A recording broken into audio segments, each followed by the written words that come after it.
കാക്കയേ കാക്ക കഥ പറയാം കാക്ക വേഷം മാറിയ ചെന്നായുടെ ചെറു കഥ പറയാം കാക്ക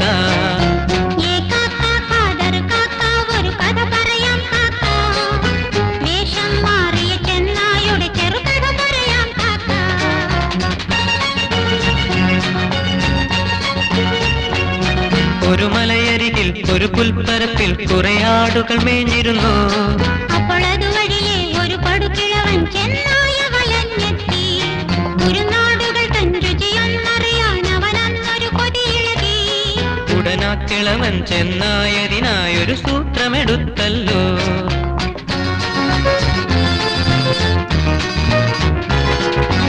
ആട്ടിടയൻ കൊന്നുരിച്ചെറിഞ്ഞിട്ടോരാട്ടിന്റെ തോലണിഞ്ഞ്